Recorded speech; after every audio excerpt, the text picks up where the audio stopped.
welcome to the Institute of Islamic Understanding Malaysia, IKIM. I am Muhammad Amin, Senior Research Officer.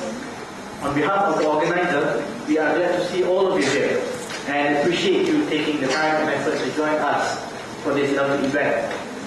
It is our greatest honor to invite and let us welcome Professor Dr. Basil Altaie to the stage to deliver his lecture titled Science of Tawhid, Kalam, the renewed engagement between religion and science.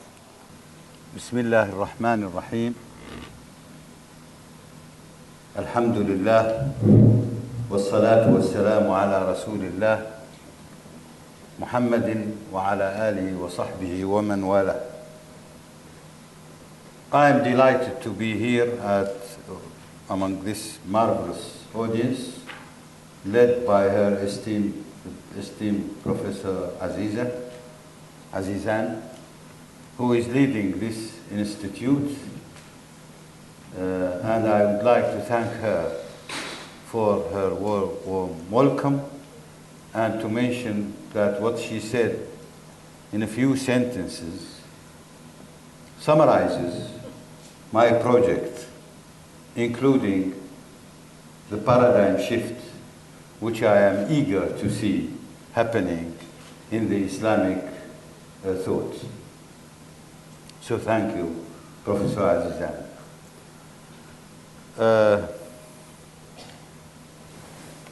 I have also something else to say before talking about Daqiq al-Kalam.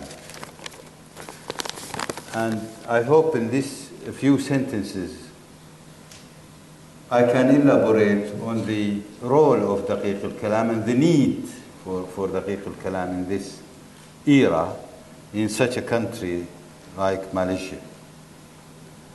During the last 4 decades, Malaysia have achieved great progress in several fields of social and economic activities. These achievements have to be sustained, and such a sustainment we have to learn from the history of civilizations. This history tells us that a nation without a strong base of profound system of thought cannot achieve sustainability on social, political, and economic growth. Problems that deviate the political or social systems are always expected. Consequently, peaceful social and economic systems cannot be maintained. By a profound system of thought, by the way, I mean specifically the overwhelming and dominating principles of the majority of the people and their guide to approach their thinking and approach of their thinking. In this respect, the elite can play major role in dealing with emergent problems, as well as correcting the pathway of the nation whenever it deviates away from the proper principles which preserves the nation's identity. In our modern world, sometimes we need to consult science even on religious questions, certainly on questions dealing with social and political and economic activities. Traditional fiqh cannot provide us with firm and reliable answers. We cannot do with the narrated instructions alone. We need to operate our rationale at least to put those narrations in context. The traditional kalam has to be further developed, I feel, to deal with science and scientific methodologies. Therefore, we need to revive kalam and further developed it within a framework that makes it compatible with the modern scientific methodology. Fortunately, in Islam, we don't need to start from nothing. We do have something in hand. We have the foundations that can furnish the basis of our approach. We have Daqiq al-Kalam, which was construed from the basis of Islamic creed, from the Quran. It's a wide scope worldview which considers the structure of the world in its physical context. That is Daqiq al-Kalam. But we can always, of course, it is our role now in this modern era to extend that, to refurnish Islamic thought with a new means, new ways, new ideas, new applications to revive the greatness of Islamic civilization when it comes to practice. I am a physicist.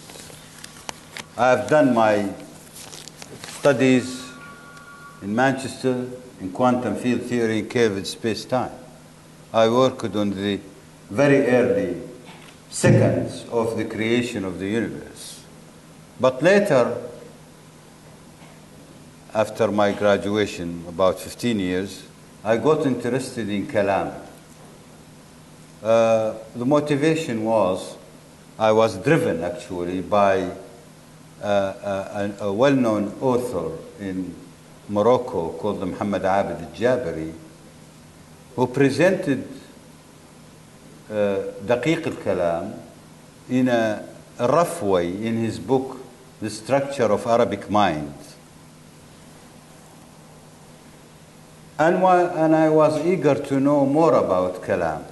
And I went to the original sources, original books, the books of Al-Ash'ari, Al-Baqillani, Al-Juwayni, Abu al-Ma'ali al-Juwayni, and also the books of Mu'tazili, like Al-Qadi Abd-Jabbar, Al-Naysaburi, Al-Hasan al-Matawih, Al-Najrani, and many others.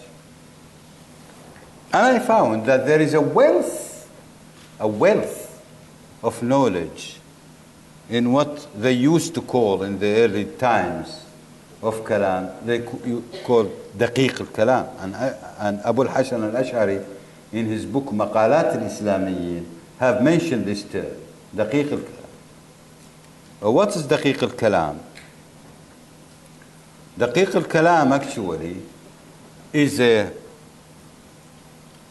part of Kalam.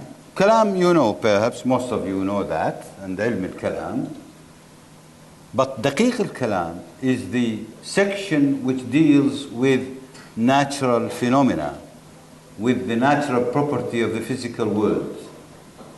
It concerns with the space, time, motion, force, etc. This is Daqiq al-Kalam.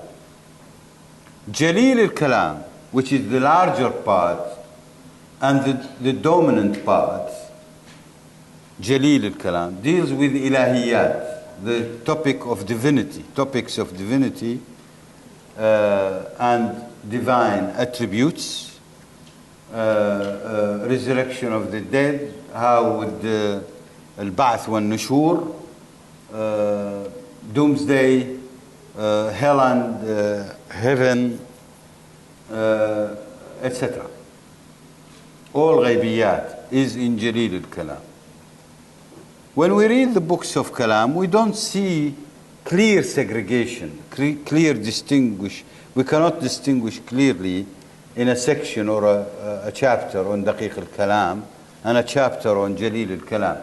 But thanks to the pioneering mutakallimun, especially of the Ash'arite, that they have put certain chapters dealing directly with topics of Daqiq al-Kalam. Like, for example, Abu al-Ma'ali al-Juwayni in his book Al-Shamil fi Usul al-Din, specifically. You see about 90 pages or so specifically about Daqiq al-Kalam. Unfortunately, Kalam was blamed for creating social and religious problems in the 4th century, the 4th century after Hijrah. And sometime in 425, Al-Qadir Billah, the Abbasid Khalifa, issued a declaration called Al-I'lan Al-Qadiri, also called Al-Sahifa Al-Qadiriyya, or Al-Bayan Al-Qadiri, by which he abandoned Kalam, both Ash'arites Kalam and Mu'tazili Kalam. Obviously, you remember the problem of Khalq al-Quran. Perhaps some of you is very well furnished with this information. And the problem is that they were in clashes that caused social unrest. So Al-Qadir Billah partly had the right to do that, but unfortunately, this I'lan al-Qadiri was formulated in a way that didn't allow even to keep the books of Kalam. And the books of Kalam were burned. Most of the books were burned. Some people kept the book under other names sometimes, giving it another. On the first page, you don't see anything about Kalam. You see a different title for the book, just to cover the book and not to be known that it is about Kalam. The new thing I am doing here is, first of all, I am trying to differentiate between Daqiq al-Kalam and Jalil al-Kalam. And this is in favor of the project itself and the people. We don't need to follow the same methodology, the same classification system of the old. Why not we reclassify the same content? We are not changing the content. I am only collecting the Daqiq al-Kalam, or the physical theory of Mutakallimun, in one section which I call Daqiq al-Kalam. What's wrong with that? So some people would like to keep on the traditional way, perhaps, of the old books, and they stick to that.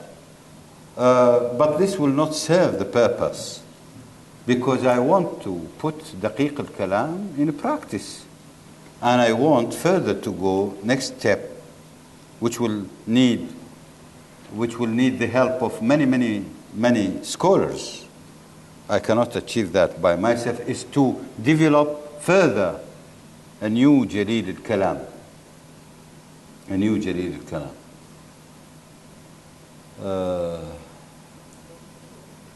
I was fortunate that Daqiq al-Kalam needed only putting it in a modern, but Jalil al-Kalam will need great efforts to be put in proper principles, not to destroy or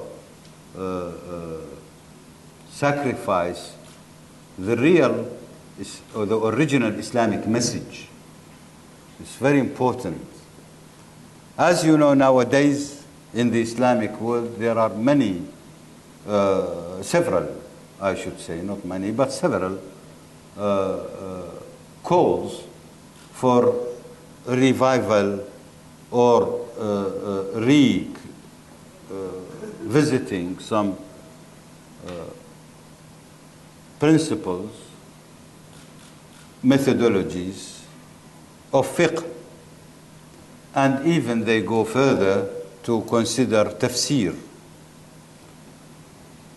unfortunately, most of these calls do not have the philosophical basis, do not have the principles, firm Islamic principles that should safeguard our ijtihad.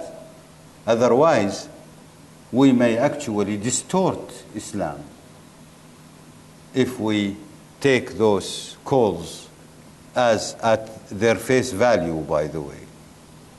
Calls from for different aims, by the way.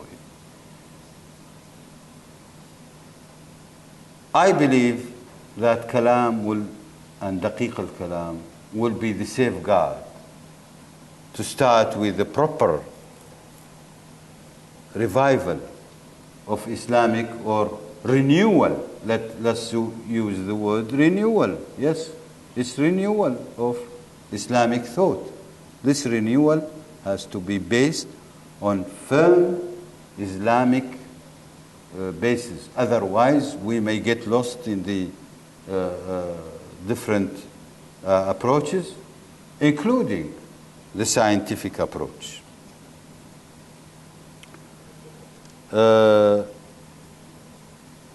The topic of the role of Kalam in science and religion debates, I would start by saying a word about science and what's science and religion debate. It's a dialogue which aims at getting religious belief to be in conformity with modern science. I'm talking about science-religion debate at our time, not at the time of the Mutakallimun, because there were also another discussion on that, and it's part of Kalam. Modern science, as structured in the West, tend to do without religious belief. Well, that's fine. But modern scientists are more inclined now to attack religious belief. Modern scientists, including prominent scientists of physics like Stephen Hawking, like Richard Dawkins, and Lawrence Krauss, Steven Weinberg. I have a YouTube channel in which I have about 125 videos.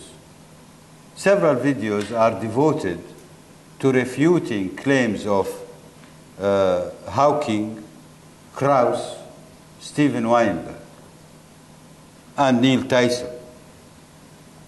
I didn't discuss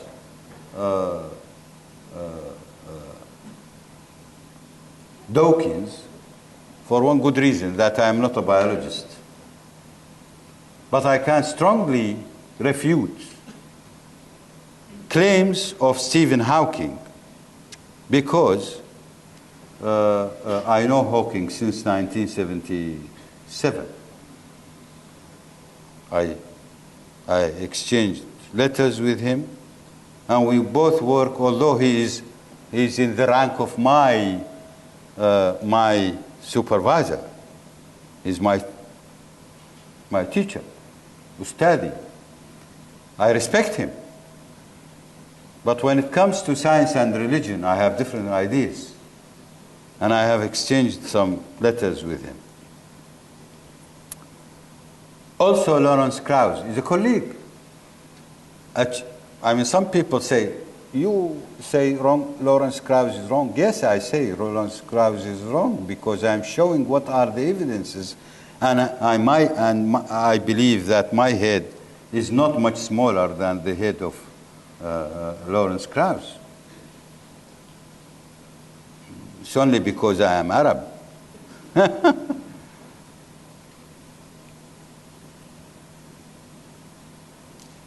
There is spreading atheism in the world, and I don't know about the situation in Malaysia, but I know in the Middle East we have a problem.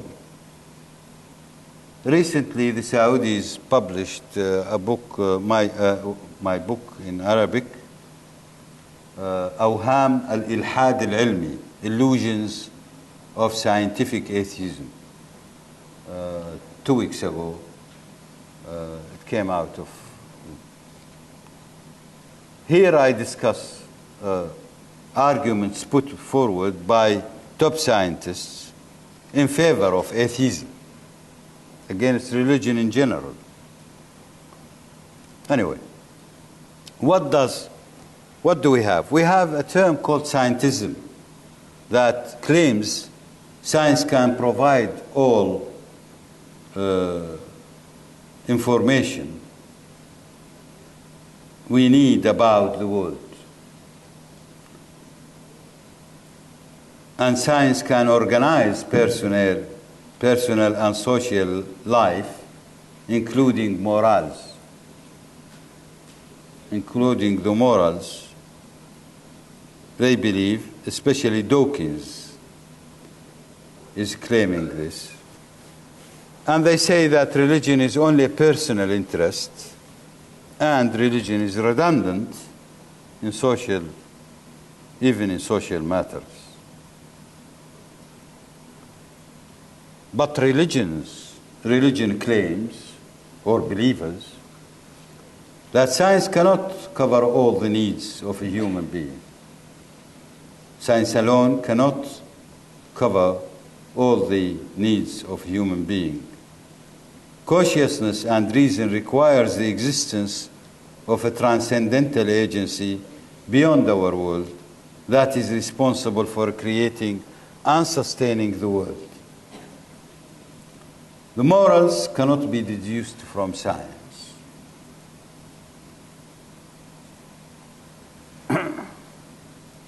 During the last 10 years, I went into more than 5 or 6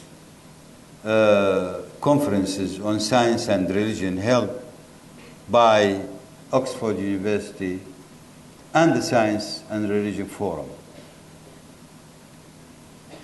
There I listened to what Western scholars has to say about science and religion.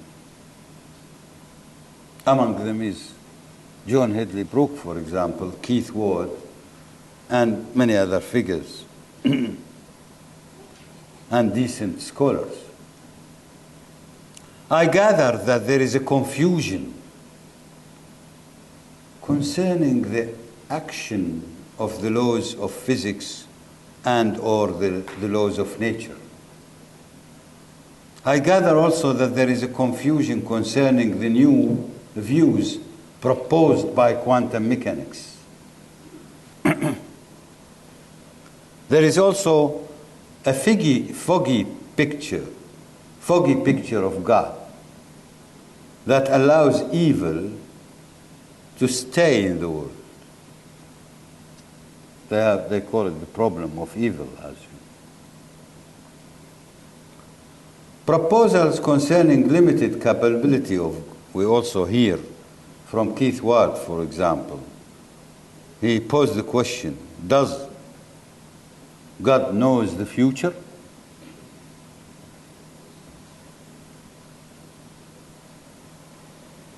So, limiting the capabilities of God. And the argument put forward for limiting such capability is very superficial, I feel. They say if God knows the future, so he knows that there will be epidemic or zilzal, earthquake, why he shouldn't stop it? There are many people who will die in the earthquake, for example, or spreading diseases, for example. Why he shouldn't stop it? So, in order to explain that, they say, well, God does not know the future. His knowledge is limited in some respect. John Polkinghorne says, God is not a puppeteer. When you talk, but these are, by the way, theists. Keith Ward is a theist. John Polkinghorne is a priest and a particle physicist. John Polkinghorne, I met him, I visited him, I paid him a special visit actually in 2010 at his home in Cambridge. And I discussed this question, why you say God is not a puppeteer, is not ruling there. Don't you believe that God is a sustainer of the whole world? He said, yes. But then I have a problem with the evil. So I cannot accept that God causes disease or orders or allows even. There's something else. God is cooperating. Nancy Murphy says, well, we can solve this problem by saying that God is cooperating with the innate properties of the world. And that is how events happen. So sometimes the evil comes from matter and energy, from the world. While God does not create evil. It is something which is inherent in properties of matter. When you go to atheist, you hear creation needs no God. Given the laws of physics, the universe can be created spontaneously out of nothing. That's what Stephen Hawking claims, and Lawrence Krauss. Dawkins say Darwinian evolution is the answer for the development of all forms of life. And Steven Weinberg says, these are all scientists and well-known scientists. Steven Weinberg says the hypothesis of God explains nothing. The embedded assumption, and here is the point, how Islamic Kalam can correct and answer such questions. Embedded assumption is that the laws of physics or laws of nature act on their own. But did they? Did they? Second, a world without God, he says, should be run miraculously, or he believes. That's Steven Weinberg and Krauss. Once in 2001, the John Templeton Foundation held a conference in Spain. And in that conference, there were a debate between Steven Weinberg, the atheist, a well-known, prominent physicist, Nobel laureate, and John Polkinghorne, a respectable particle physicist, ex-particle physicist. He's no longer in physics. He's a priest. They had a 1.5 hour debate. And John Polkinghorne was so clever that he could actually, you can say, defeat Weinberg. And then Weinberg get slightly angry and he said, yes, I would be ready to believe in God if a fiery sword will come from nowhere and chop my head all of a sudden.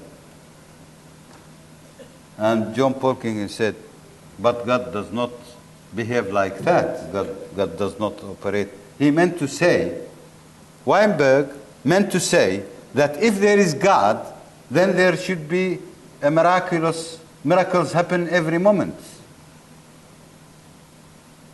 This is not the case. خلق السماوات والأرض بالحق. بالحق means with truth and justice. And if you want to have a truth and justice, you have to have a reference. Mizan. What is the mizan? The law. If you don't have a law, hardly it's very difficult to accept the notion of God. If you don't have organization, how can you be convinced that there is an organizer. If it is all in chaos, a miraculous universe will be in chaos. Contrary to what Weinberg thought at face value.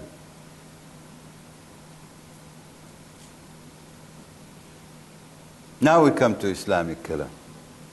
I already explained that Jalil al-Kalam deals with divinity, etc., topics, and Daqiq al-Kalam dealing with physics and the physical world.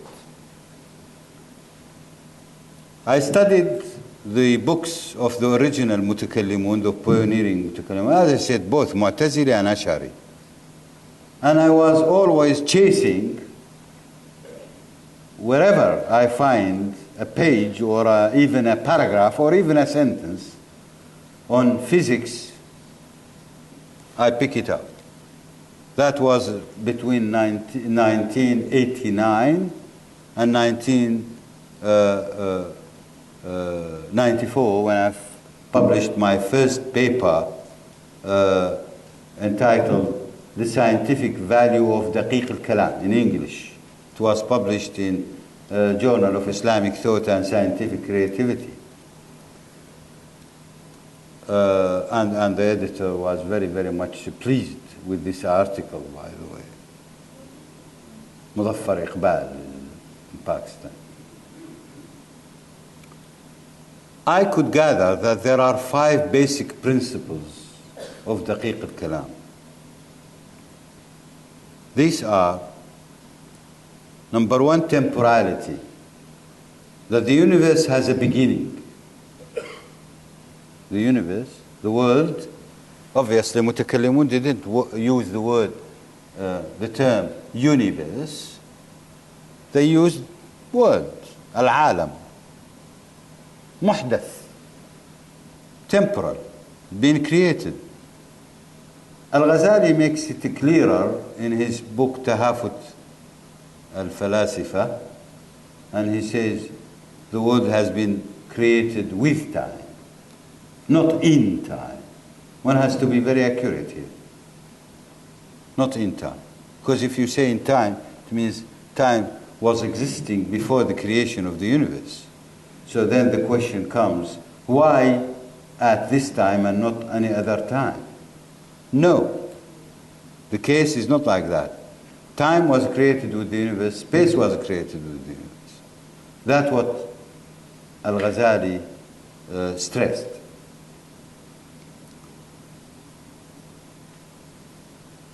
The second principle is atomism, and here we have to elaborate a little bit. Mutakallimun assumed that the world is atomic, that is composed of units. Okay, everything is composed of units, including time. Including time. Everything. Matter, time, motion. Everything. The Islamic atom, by the way, is different from the Greek atom. One would say, well, the Greek had also atomism, Democritus. But I should also elaborate here that the Greek atom is completely different from the Islamic atom. The Greek atom is one single element. It is the non-divisible element. Well, the Islamic atom is also the non-divisible element. No, it's not quietly there. If you read the theory of Jawhar and Arab, the atom, in the original writings of the Mutakallimun, Abu al-Hidayl al-Allaf, for example, and the Jibaiyan, and Abu al-Hasan al-Ash'ari, and al-Baqillani, and from the Ash'arite, and Abu al-Ma'ali al-Juwayni, you see that the Islamic atom is composed of two components, the jawhar and the arad. They form one and the same object, correct? They form the basic element, but the jawhar is more abstract. It's an abstract entity which accepts the arad, accept it. Some people say the jawhar is the substance. No, it's not. Substance is the term used by Aristotle. And arad is the accident. It's not like that. The jawhar is the essence, is the basic, the very basic entity without any property, without acquiring any property, mind you. This is the jawhar. That is why they call it jawhar al-fard. And it is all common, it is basic in every kind of matter, energy, whatever. So jawhar al-shay is common and the same. It's only when it takes a property or attribute, which is the arad, the emergent property, that it becomes ontological, it achieves an ontological presence. Without arad, jawhar is only abstract. You cannot catch it, you cannot measure it. It's non-physical, by the way, in a way. Arad is a property that comes and combines with the jawhar. Shlomo Pins, the famous scholar, wrote a book on Islamic atomism, and I think 32 pages or so he was discussing the origin of the Islamic atomism in Greek and Hindu thought, religious and non-religious thoughts and philosophical, more than 32 pages if I am not mistaken.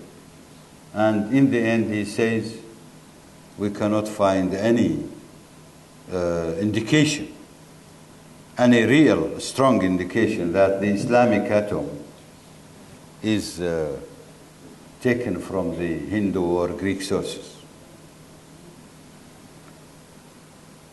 Harry Wolfson, the famous scholar of Harvard, has written a book, 900 or so pages, entitled The Philosophy of the Kalam.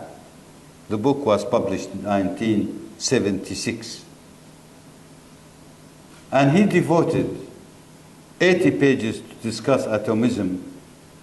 40 pages out of those 40 is to discuss whether Islamic atom has a Greek origin or Indian origin. He investigates the Greek origin and he find nothing. But he was puzzled why the Islamic atom is magnitudeless. In some places, actually, he was mixing between the jawhar and the atom. The jawhar, mind you, is not the atom.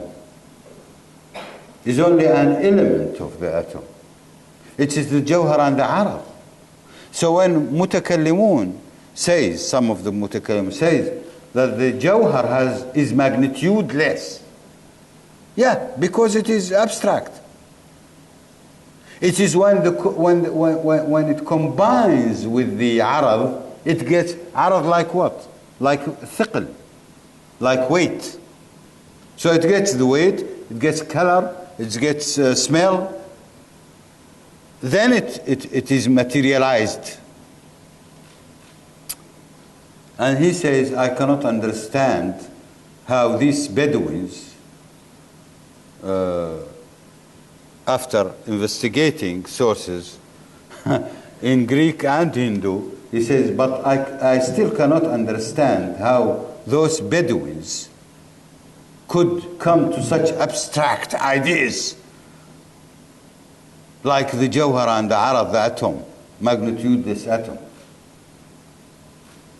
In fact, with all respect to Harry Wolfson, he is overlooking a fact that those Bedouins, those illiterate people, uncivilized or underdeveloped, they became genius when they became Muslim.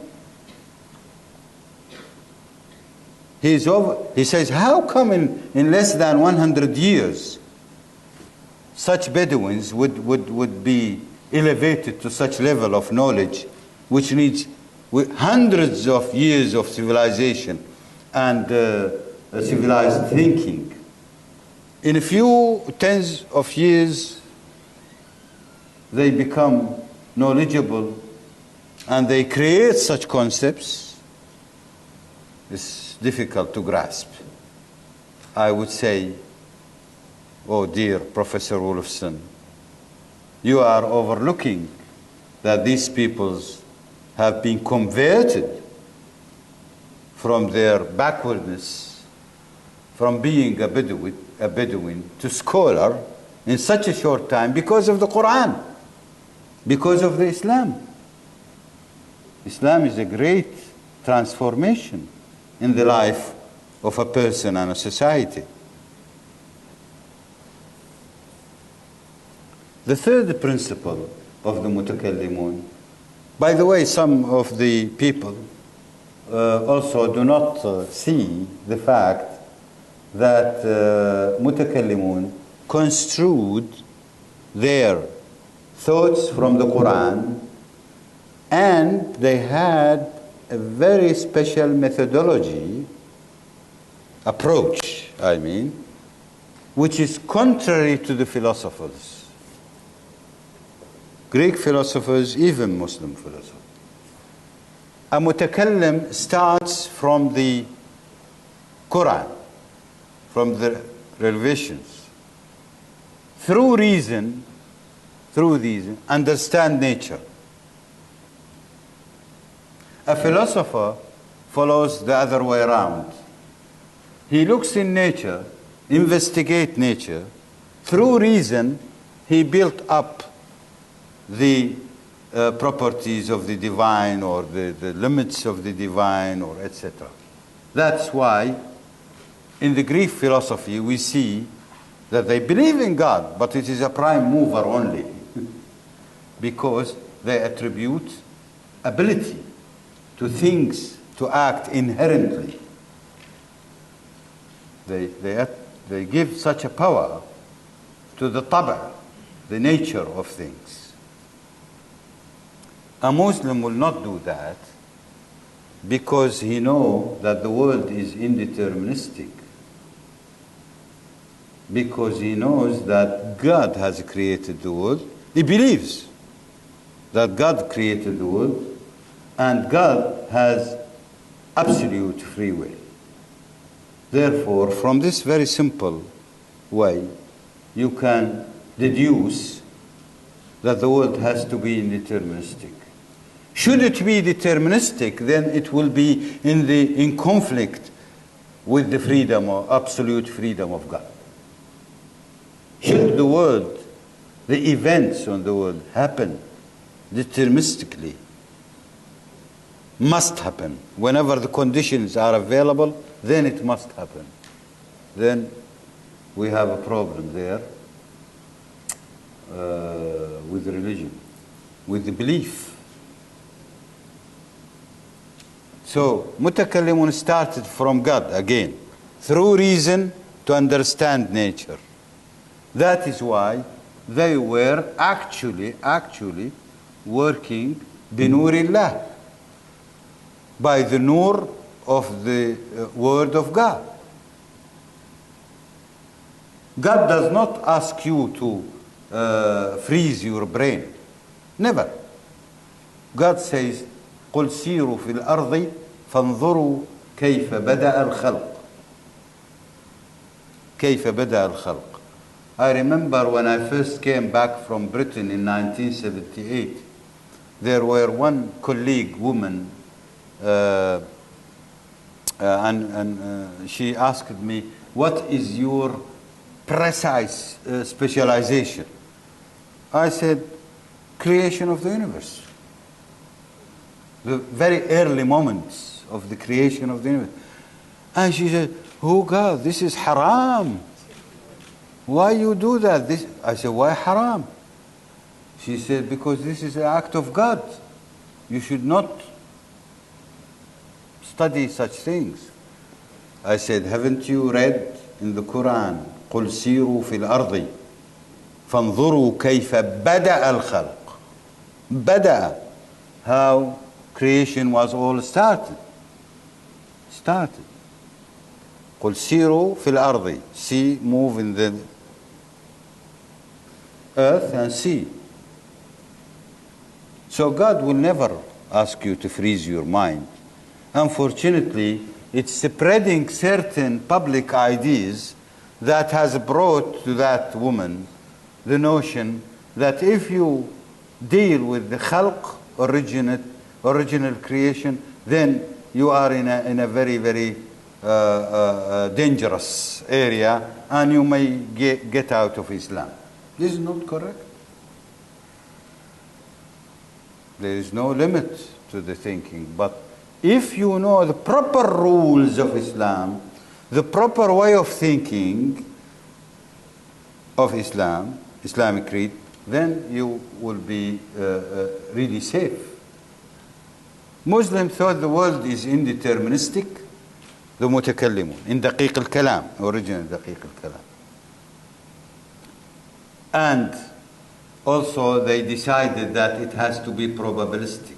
Therefore, since it is indeterministic, they devised a principle called recreation.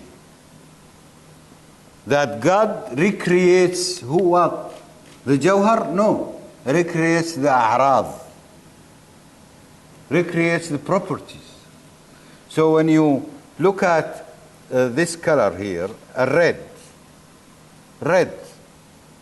This red is being recreated billions and billions and billions of times a second. Why? Why? To achieve, why they suggest this? This is the interpretation of Allahu la ilaha illa huwa al-hayyu al-qayyum. Allah says in the Quran, La ilaha illa huwa al-hayyu al-qayyum. How can we understand qayyum? They suggested.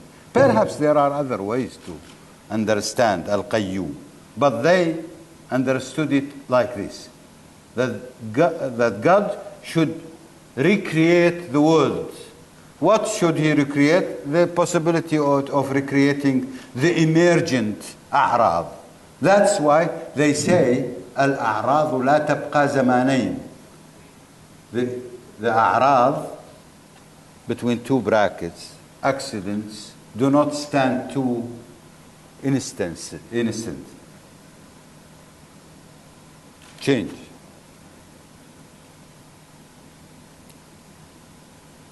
The fifth principle is integrity of space-time. Relativity and integrity of space-time. Ibn Hazm al-Zahiri in his book Al-Fisal fi al-Milal wal-Nihal says clearly, philosophers, the time and space, according to philosophers, الزمان والمكان الذي عندهم الفلاسفة, is completely different from ours, because their space and time is absolute and ours is not. I am telling the exact sentence, but only translating it. والزمان والمكان الذي عندنا ليس كذلك. If you read more, you discover that he means to say that the zaman and makan, the space and time, according to their belief, the Islamic belief he means, are integrated. and relative. Al-Ghazali explains more in Tahafut al-Falasifa and go much beyond that by saying فالبعد الزماني كالبعد المكاني كالبعد المكاني, which means that time, the time dimension, and this is the first time I read this term, dimension. Why? Because I know, the first time I read in Islamic heritage and Islamic books, because I know as a physicist that the first one ever who integrated space-time is Albert Einstein. The first one to talk about time as a dimension. And that's why they say Einstein added a dimension to the world. 3 dimensions, adding time, it became 4-dimensional space-time. But now I see that Al-Ghazali was looking at time in the same way, and he called for treating time on equal footing as space. Clearly, Professor, in Tahafut al-Falasifa. And I want somebody to do an MSc thesis, at least, on space, the integrity of space and time in thoughts of Al-Ghazali. And if you like, somewhere else, this is a very good topic, by the way, for an MSc or PhD thesis.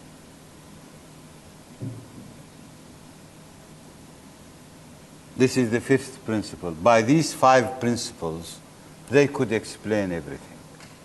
By the way, these 5 principles are just rival, opposites to the 5 principles of the Greeks, philosophers. Greek philosophers believed in eternity of the world versus temporality of the Muslims. They believed in continuity, not in atomism. They believed in deterministic world, and they believed in permanent creation, not recreation, not renewed creation. And they believed in absolute time and absolute space. So the 5 principles of philosophy of nature in Kalam, in Daqiq al-Kalam, are just the opposite to the Greek. And that's why mutakallimun and philosophers, even Islamic philosophers, couldn't agree on anything. They didn't agree on anything. Only late philosophers tried to pick up some of the Kalam terms, and late mutakallimun also tried to pick up some philosophical terms. Yes, as far as I can see. They tried to employ philosophical, particularly Al-Fakhr al-Razi in particular.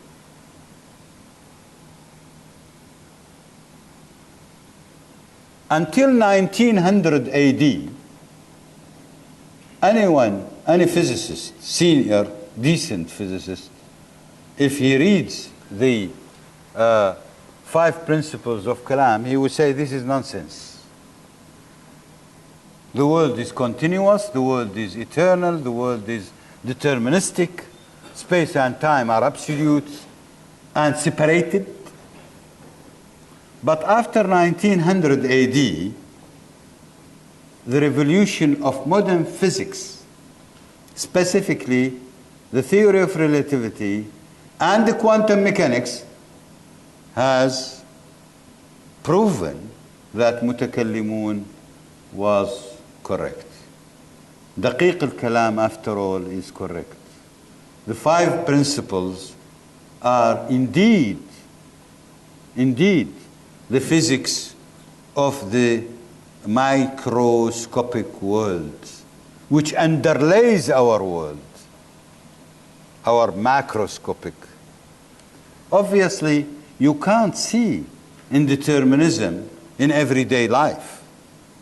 You see that as if everything is deterministic.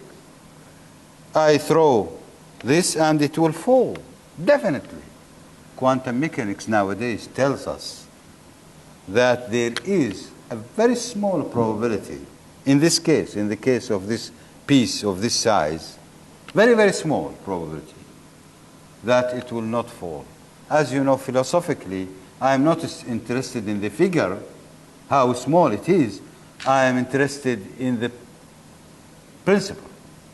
Is there non-zero probability that it will not fall? Yes. Therefore, the world is indeterministic. Therefore, I cannot rely on laws of nature, by the way, because free fall is a law of nature, as I will show in a moment.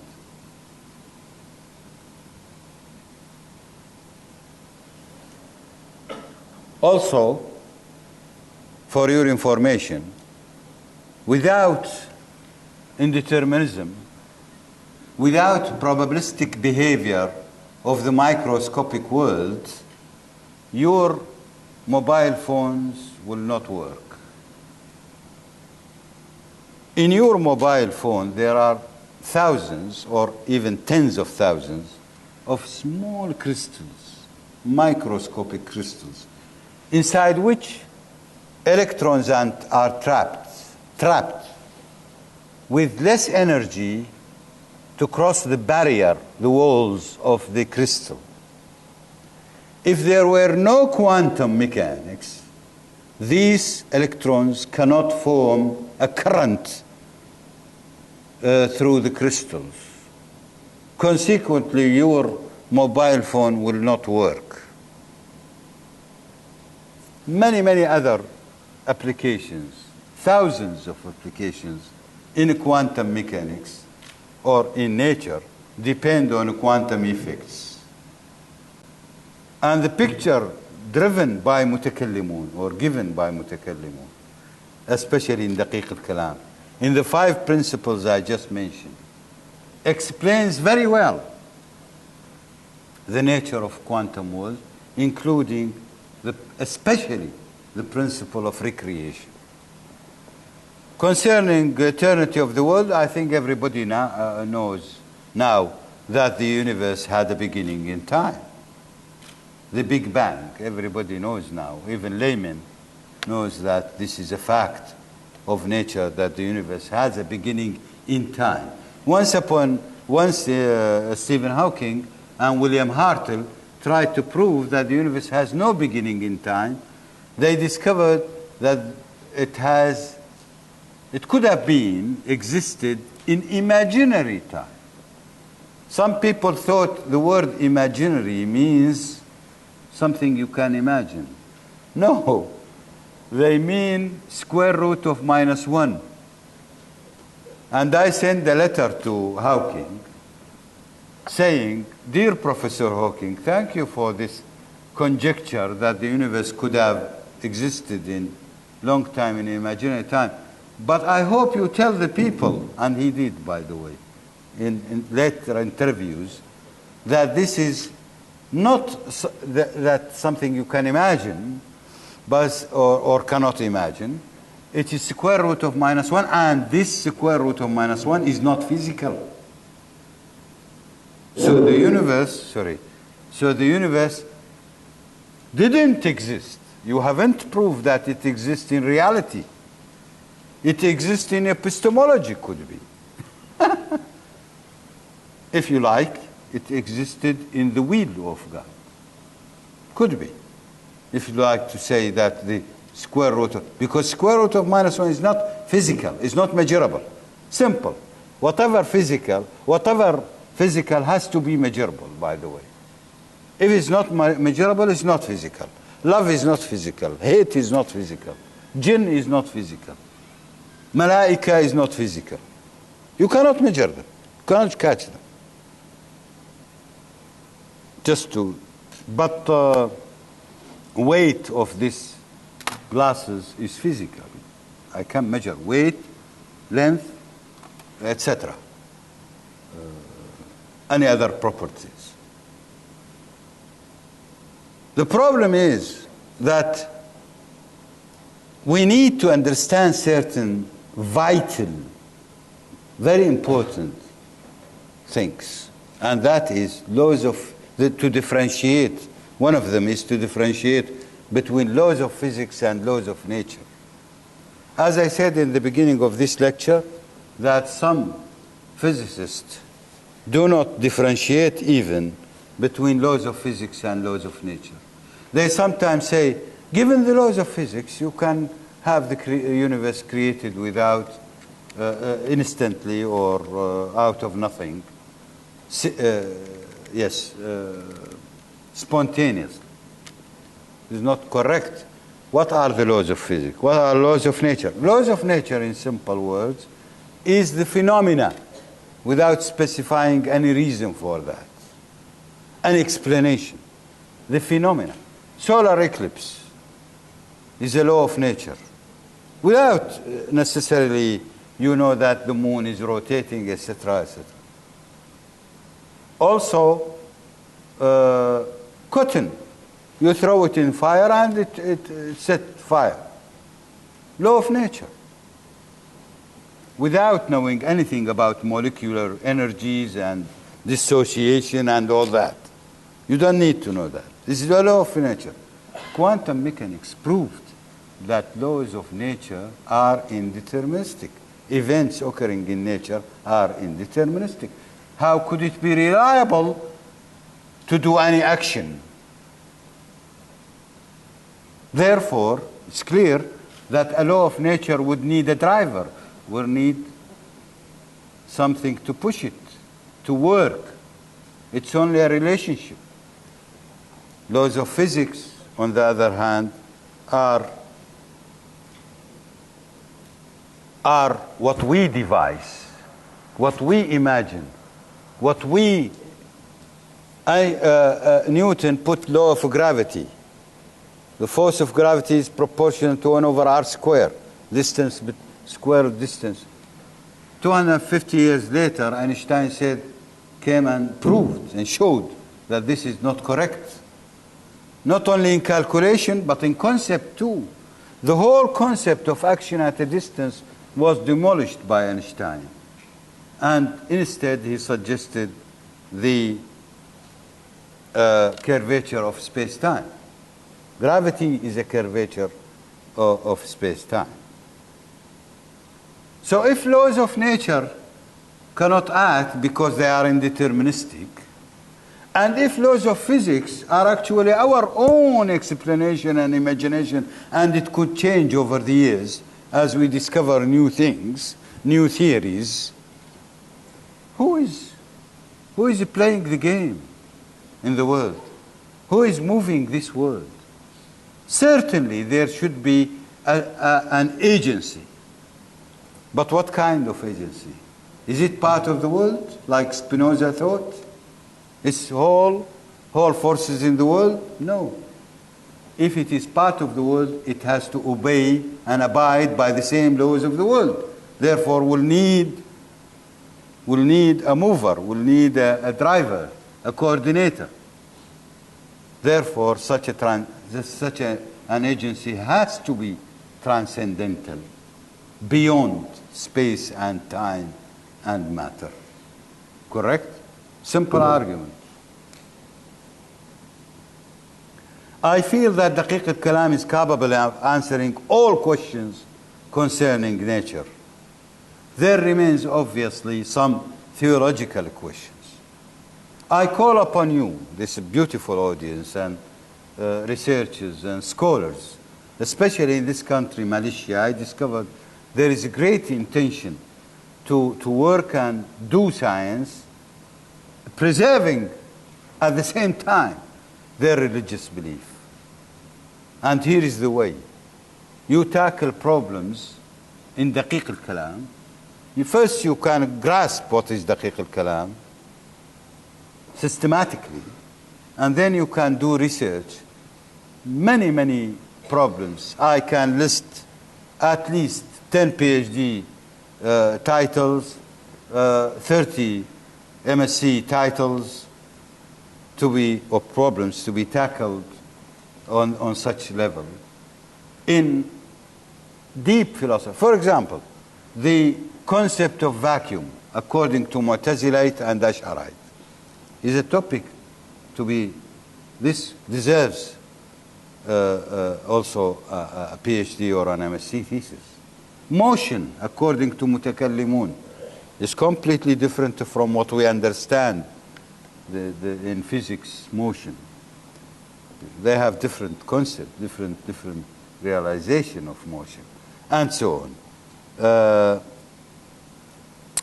I admit that when it comes to divinity question, the research will become very difficult, because here you have to be very, very cautious, you know. This is something concerning the Aqidah. I mean, one has to be cautious, not to repeat the problems of old Kalam, because the old Kalam was abandoned for this problem, the Aqidah, the contradictions.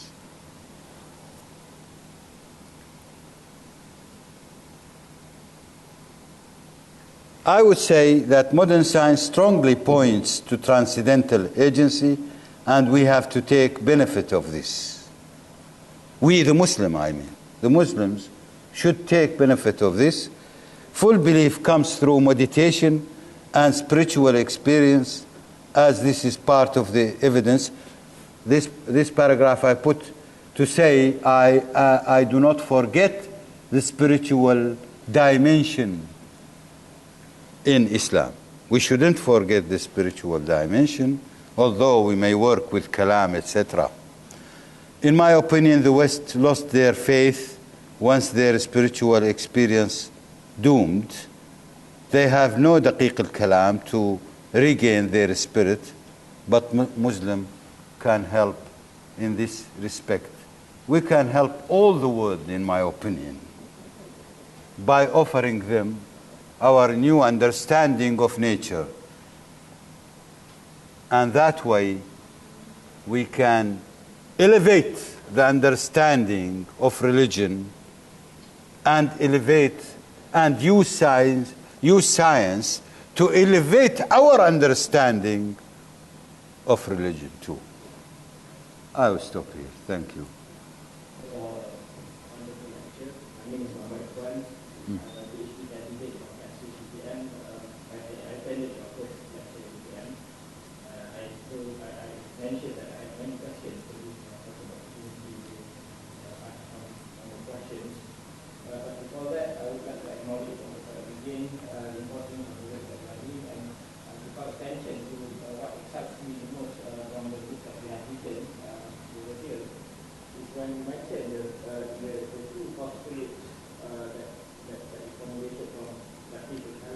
Yes. Yes.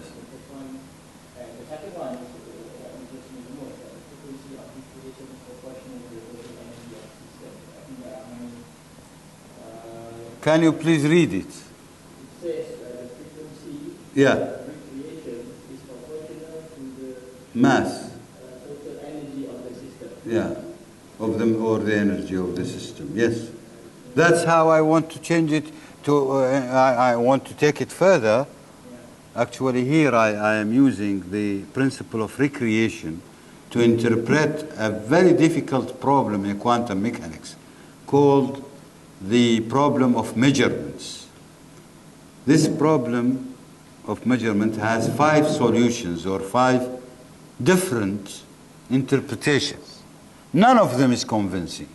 And scientists say, we agree that none of them is convincing, but the best one, which we adopt, is the Copenhagen interpretation, which is called the wave function collapse. I found that the Islamic recreation principle can give me the tool and, as you said, and the means to interpret quantum measurements, plus interpreting a dozen of physical phenomena, which is puzzling scientists, through recreation. For this purpose, I have set 2 because I'm working, by the way, scientifically here, I have to set my assumptions. The first assumption is what? Is recreation. The second assumption, I have to define what is the rate of recreation, so that my theory become quantitative, not only qualitative. The first one is qualitative assumption. The second, as you see, is your question, why should I say it is proportional, I think, to the mass or the energy? Or was it that? Yes. But I also have another question. The reason is simple. The reason is simple. Whenever you want to construct in physics quantitative identification of you look for the most fundamental elements, defining that. I want a frequency. How I get it? I get it from the energy divided by Planck constant. Planck constant is a very fundamental constant. And the energy is a very fundamental property of the particle. By the way, the mass and energy is equally the same in physics, because mass multiplied by square of velocity of light is energy. Velocity of light is constant of nature. That's why when you say mass or energy, no difference. If I divide the energy of any system, I get the, by Planck constant, I get the frequency of recreation. And this will allow me calculate things like, for example, solve problems like quantum entanglement, the double slit experiment, interpretation, etc., etc. And you mentioned in this particular lecture today, some of your intentions that one, you have collected the works of Kalam from the traditional sources. Yes. And classify them into That's right. well-defined categories. That's right. And then you mentioned something that I don't remember finding it in your book, where you say you will then, although it requires many works of many scholars, to use it to reconstruct Jalil Kalam. Yes. You mentioned just now. That's right. My question is that in the Kalam tradition, it's always the case that we move from the divine the consideration regarding to the Waidiyat. From there, we move towards the ones that revolve around creation, around things in this world. So, No, not from Ghaibiyat, from the Quran. yeah. From Quran. Then the Sorry. approach here sort of change the trajectory of that. No. I hope I am not going to be misunderstood in this point, at this point. When I say the Mutakallim construed the principles of the fiqh, they didn't construe it from their Jalil al-Kalam. No, they construe it from the Quran. And the Quran is not Jalil al-Kalam. Jalil al-Kalam is an artifact, actually. It's a generated thoughts according to their interpretation for divinity. And when I call for renewing Jalil al-Kalam, I have something in mind, by the way. For example, the topic of Sifat, Mabhath al-Sifat, in the old Jalil al-Kalam, takes hundreds of pages. Mabhath al-Sifat, the attributes, divine attributes. In my new Jalil al-Kalam, I hope it will be no more than 10 pages. Why? Because I say, Allahu la ilaha illa huwa al-hayyul qayyum, and I say, Allah has the properties which is Sami', Alim, Jalil, as in Al-Hashr, Surah Al-Hashr. هو الله الذي لا إله إلا هو الملك القدوس السلام المؤمن المهيمن العزيز الجبار المتكبر سبحان الله عما يشركون. We don't want to go into details. علم الله, how God knows, what's the knowledge of God, how he acquires knowledge, does he acquire knowledge or he doesn't, علم الله قديم, etc. I don't want all this. وتلك الأمثال نضربها للناس لعلهم يتفكرون.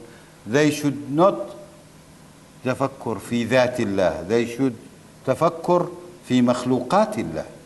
So I take it as face value, by the way. Many items which was big problem in the old Kalam, for me it's very, very small problem because I go back to the Quran now. I don't construe anything from Jalil al-Kalam. Yes, thank you. Yes, Aziz and Dr. Professor Aziz.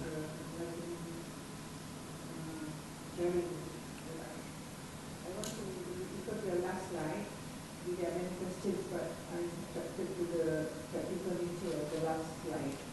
Yes. You say that not all Muslims can help in this endeavor of promoting that understanding. The last slide, yes, this one. Muslims may destroy the spirit of even other Muslims, fear and terrorism are the needs, for example, and so on. So I just want to ask you, who or which group do you think could be able to carry out this task? To carry out what? The So, task that he's doing. Who can help? Which Muslim staff Muslim can help? most Muslim can help, most, but not all, I said. Not all Muslim can help offering the world, because if you say to somebody because he is a Christian, kafir, najis, finished. You have cut everything. If you say he's murtad, for example, to a Muslim who doesn't follow certain doctrines, you say this is murtad, as happened in my city, in Mosul. In Mosul, by the way, we had a very bad experience in the last 2.5 years or 3 years. Nearly 3 years now, since ISIS took over ruling of Mosul. I learned details, by the way. I will give you one fact. The uncle of the brother of my wife tells me that one of his friends was in siege, nearly in siege in his house, under fire, bombing between the army and ISIS. And he heard somebody knocking the door, and he went out and he saw one ISIS. So he said, "What do you want?" He said, "Don't be afraid. I want something to eat. We are 3 or 4, a group of 3 or 4, and we are hungry." He said, I took and gave him some food and went inside. They were grateful.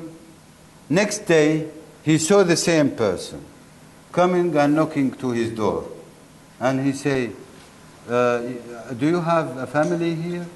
He said, "Yes." He said, "You take your family. I will take you to cross the river to the west part of Mosul city, because in a few minutes, those murtaddeen, those kafir, will come," he means the army, "will come and wipe the area and take over the area. So these are murtaddeen, you shouldn't stay with them.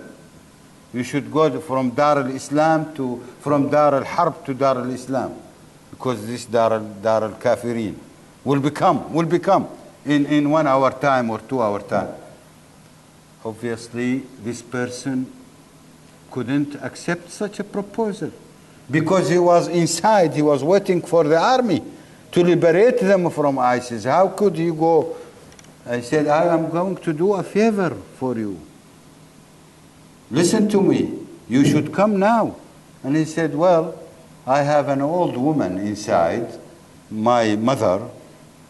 She is more than 80 kilogram or 90 kilogram, and she is ill, and she cannot walk.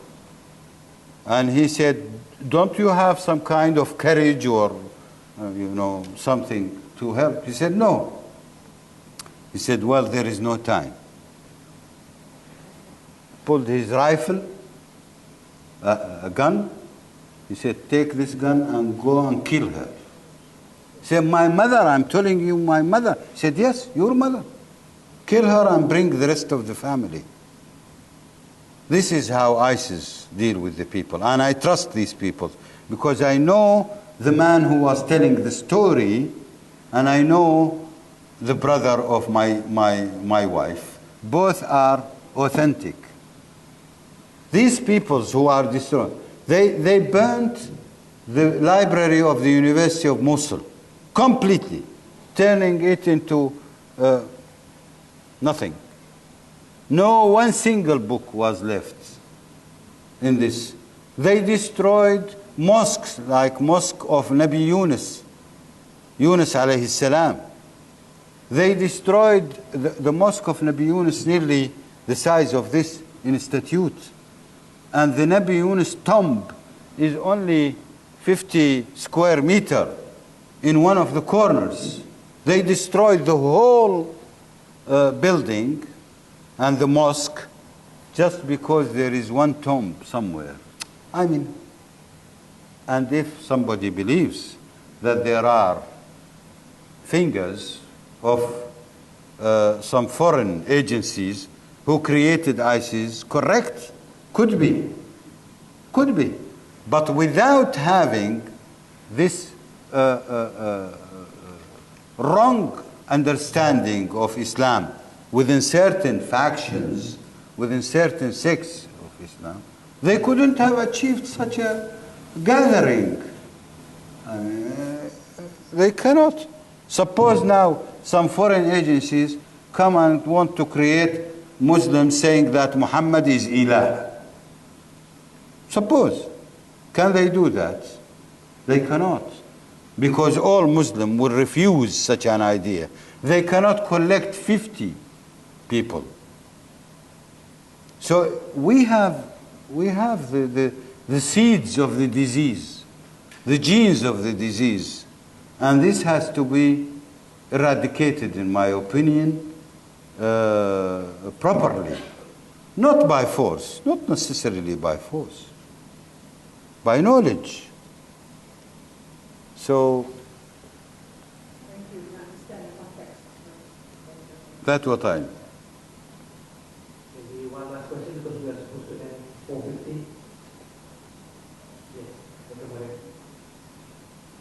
Assalamualaikum warahmatullahi wabarakatuh. Thank you, Professor. Here I'm sorry. I was looking my good. name is Muhammad Khalid. I'm here. Muhammad Faz. IKIM. Yeah. Thank you for the very enlightening presentation. I just want to ask about these 5 principles of Kalam. Yes. Are they exhaustive? Can we, for example, generate some sub-principles from this? And how do we move forward in our today's Muslim intellectual environment from this principle of Kalam? How do we move forward? Why not?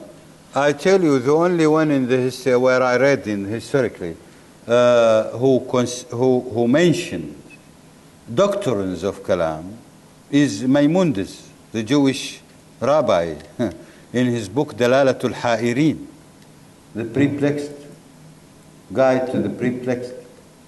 He mentions 12 principles. He mentions is from the time of Ibn Rushd, yani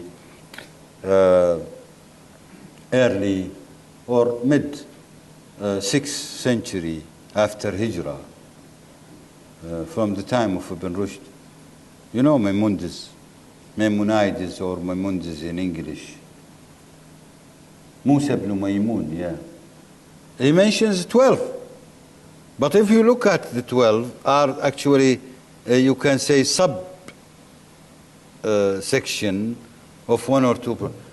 I found that the five principles can cover all the other principles, the 12 principles according, or doctrines, he called.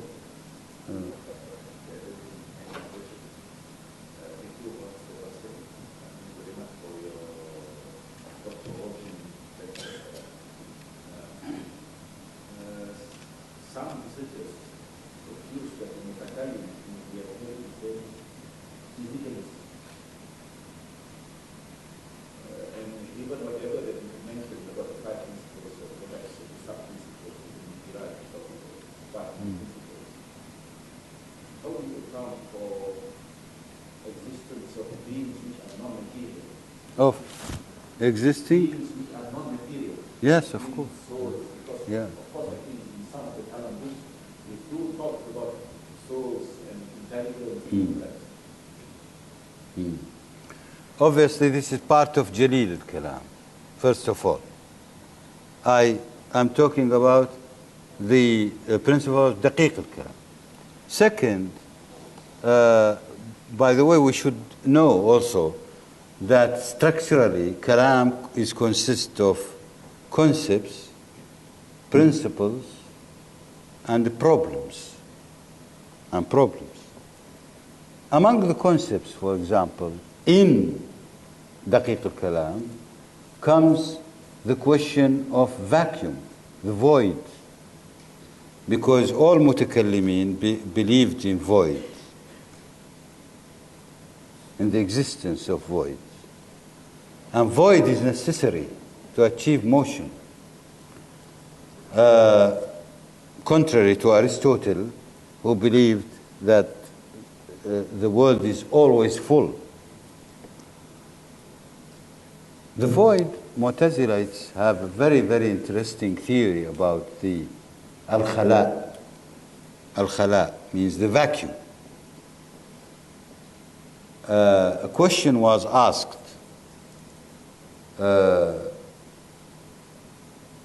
They call it al-adam, sorry, the non-being, which is al-khala also. The non-being. Question was asked,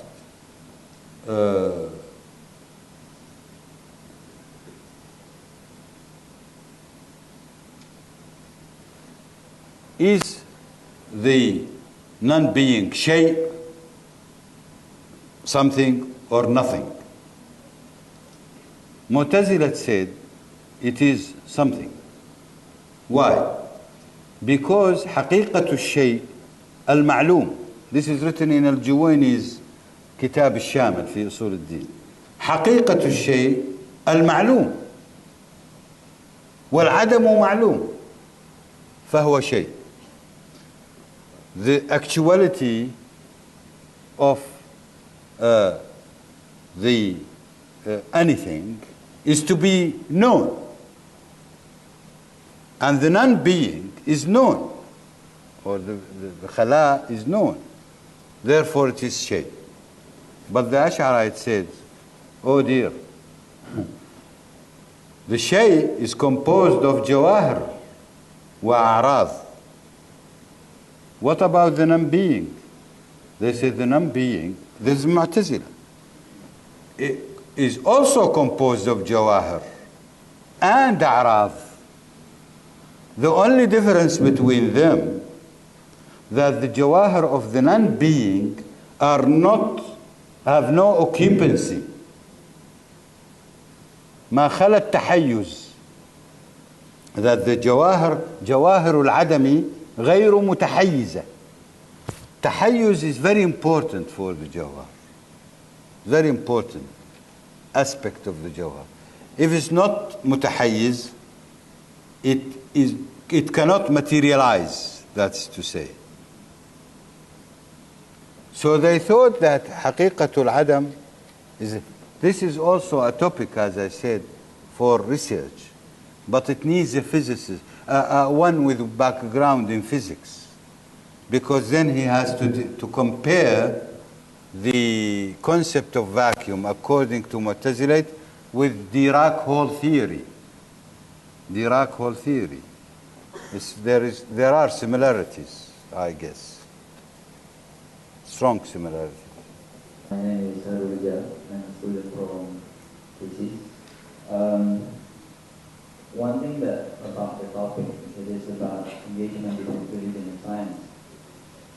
One thing that made me wonder about your proposal is that making Ilmul Kalam as the bridge between religion and science, it seems to be only assuming, maybe can you say that, maybe can only assume that it involves the metaphysical aspect of so-called the scientific aspect. Means that you are actually addressing the metaphysical, the ontological problem that's imposed by the modern science. But in one other aspect, I'm not sure from what you wrote, the aspect of the philosophy of science. I'm wondering, how is it possible to engage science by religion without also addressing the problem of the philosophical aspect, the scientific aspect, the epistemic aspect? How do you see it? Do you plan to, further the research to also provide the explanation, a more elaborative manner of philosophy of science for this project, or is actually the Untitled Kalam is only providing the natural philosophy or philosophy of nature, while there are absence of the philosophy of science? Thank you. Thank you. It was reported that Stephen Hawking recently declared that philosophy is dead. And philosophers was very, very angry about that, and they said, this is all because Stephen Hawking knows nothing about philosophy. In fact, as far as I can see, and I was thinking for the last 40 years about the philosophy of science and philosophy in general, in the very basic way of thinking.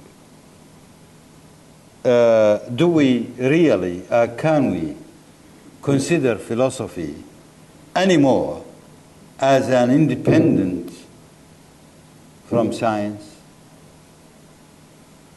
as an independent field? Yes, we can, if you don't include religion. But if you include religious belief in any form, whether it is in the form of kalam or not in the form of kalam, then I think science and religion can replace the whole philosophy, including philosophy of science. But perhaps one would say it's hard to accept that. I would say I accept it at least for the Islamic religion, because in Islamic religion I am well satisfied with Daqiq al-Kalam to provide me with the philosophy of science and the vision of interpreting scientific achievements, scientific observations, phenomena, within the context, within a philosophical context, which bridges, as you said, bridges with science. That's how, in short, how can I am satisfied with the approach.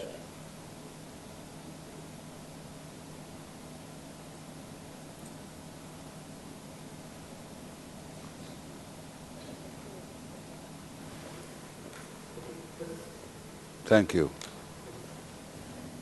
I would like to thank you again, if there are no other questions, and I am very grateful to those who organized this occasion. I am very much delighted and happy with this marvelous audience. And thank you. Assalamu alaikum. Say, on behalf of all of us, we deserve a full course. Not one lecture, we need a full course. That's right. Yes, so That's right. We can. I have enough material, you know, to cover actually a full course, as I told Dr. Irfan, Doctor, of 30 lectures I can deliver on this. 31-hour lecture. I think will cover Daqiq al-Kalam in the essential respects, not in discussions, etc., but in the essential content of Daqiq al-Kalam, which is composed of 3 parts, by the way, such a course. Historical part, then you have the principle, part 2, principles, the 5 principles, with, of course, detailed authentication of the sources. And the 3rd part is applications. Applications in science and philosophy of science. Yeah.